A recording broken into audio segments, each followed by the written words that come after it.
I am so excited to do today's episode. We're going to take a look back at where I started on YouTube. So I was not always a presenter who could speak on a topic without any notice and walk onto a stage at any time and give a 1-hour presentation and have these conversations that are engaging and effective on video. I definitely started out similarly to how you might have started out, and we're going to take a look back at where I first started back in 2015 when I started my very first YouTube channel. I was educating back then, and I learned some very hard lessons. So I pulled up a couple of videos. I haven't watched them yet, but I did look at the dates to kind of put them in order. And I already know this first one is going to be so rough because that's when I learned my most valuable lesson in creating videos ever. So we're going to look at some videos, we're going to look at some old live streams, and we're going to make sure we're going to take a look at, 2015, 16, 17 KM and see what's going on. So first things first, this is a video, this is the very first series I filmed for YouTube. I was educating authors on how to take photos of their books, and I created this setup in my kitchen. So the camera's actually on the island in the kitchen. My background is a blanket I strung up on my professional photography rig. So I was actually a professional photographer, but my videography was for weddings and events and things and not for inside of my house. It was a hot summer day, and there was a fan on. You're going to be able to hear the fan because I didn't think to turn it off. I thought it would keep me cool and it would make my hair look nice and all the things, and I didn't think about the audio. So let's go ahead and take a look at this first one. Hi, I'm KM Robinson of KM Robinson Photography and Reading Transforms. And today we're going to be talking about how to photograph a book for your blog. Oh, the overlay. And I had, of course, my nice little intro. Because that's what YouTubers do. As a photographer, my favorite kind of lighting is overcast lighting because it gives a soft, dreamy light on my subject's face and there's no harsh shadows or sunlight to mess with my images. But as a book blogger, it can be a little hard to photograph a book in natural lighting if you're working indoors. Making your own reflector is simple. All you need is poster board or foam board, which you can get at any craft store.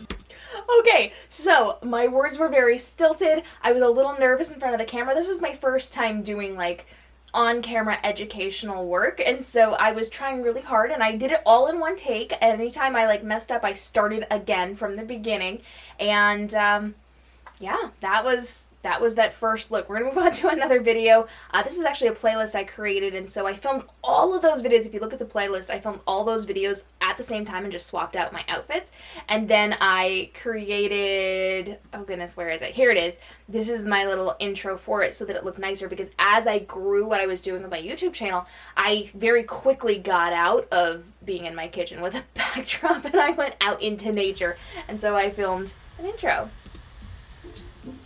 I'm KM Robinson of KM Robinson Photography and Reading Transforms. It's a very dramatic I've been getting a lot of questions from my book blogger friends about how to improve their photography for their book blogs.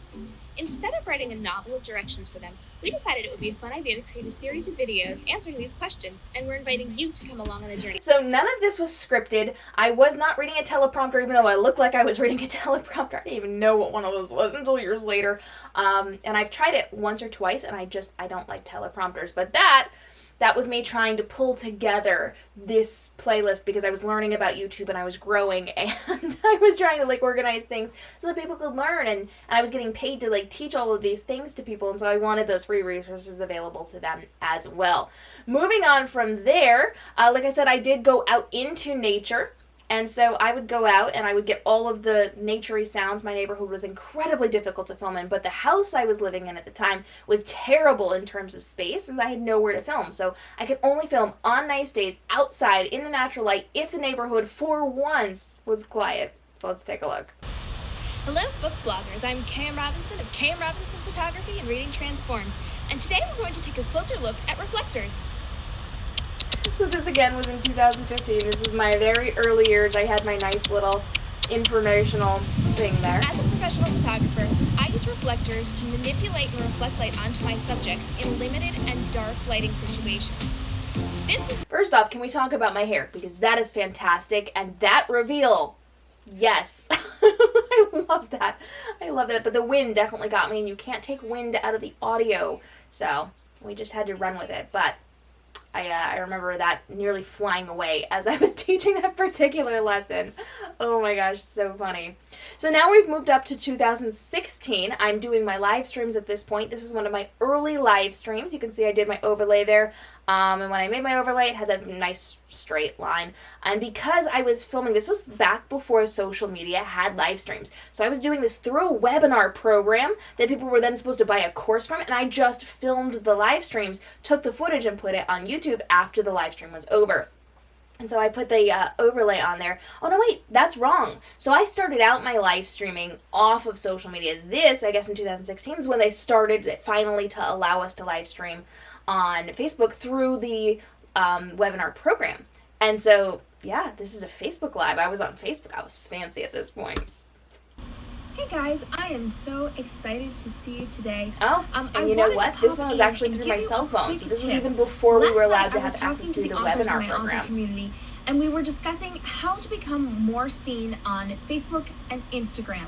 And there's actually so for this, I sat in front of a big picture window, and I had a screen behind me because the rest of it was the dining room and the house and the kitchen and like all the things. Just throw it out to you in a slightly different context. So if you were And so I did my live streams on social media, and I educated from there. Now from that point, we move forward a little bit to 2017. This is where I'm streaming on Facebook through my live streaming program. That was for webinars. They originally had allowed us this was before the development of like working with Restream and BeLive and the companies that I work with now. Thank the good Lord for those companies. It elevated everything, but like this was my intro to live streaming on social media, you know. Well, hello there, authors. Today we are going to be talking about something that is so timely to us as authors, as social media users, and as online business people. So today we're going to be talking about the shadow ban over on Instagram. Now there's a lot going on with the shadow ban. Some of you may Okay, you can see that I definitely leveled up in how I was speaking from 2015 to 2016 to 2017, and I learned how to get more comfortable on camera. I did not start off very comfortable on camera. I had to learn a lot of hard lessons, like turning off the fan in the summer. I had to learn about proper introductions, and I had to learn about drawing in an audience, and even back in 2017, I was still kind of giving those, like, hello authors, welcome to today, like those filler type comments when I started my live streams. Now, if you watch my live streams, check out any of the live streams on my YouTube channel, I jump straight into the topic and that gets people hooked. So I've learned and I progressed even through 2015, 2016, 2017, and here we are in 2022. And now I have the ability to, again, walk into any live stream, any podcast, any stage, and can give a full hour presentation and elicit those responses from my audience without any prep time because I've gone through the process. But friends, it was a process. I did not start out like this. I did not have what people have been calling my television voice. Back then, I had to learn that. I had to learn how to do that. And so looking back, oh, so much grace and mercy for that little girl. She tried. I tried so hard. And for back then, that was pretty good. I'm very proud of myself because I was a couple steps ahead of most people. So while that was not great, it was still really good compared to what else was out there in that day. And so over the years, I have progressed, I have learned, I have tried, I have failed, I have fallen on my face, and those things are still out there. So if you actually want to see this, you can go back to my old YouTube channels. I've got a whole bunch of them because I did it for educating authors, and I did it for photography, and I did like all the things. So there's a bunch of old YouTube channels I don't post on anymore that you can go and see. I left all these up so you can learn from me. You can see where I started and where I progressed to. And if you've got questions on this, now is the time. Now, if you do want help with your camera confidence and your fear-free filming, I actually have things for you. I'll link everything down below from live stream action plan to fear-free filming so that you have the ability to learn and grow how you're going to be creating your content, whether it is live stream or pre-recorded content for your social platforms. And if you've got questions, I would love to get those answered for you down below. Tons of free resources here on the YouTube page, so hit that follow and subscribe bell so that you know exactly what is going to be going on. That was a subscribe and notification bell. I see what I did there.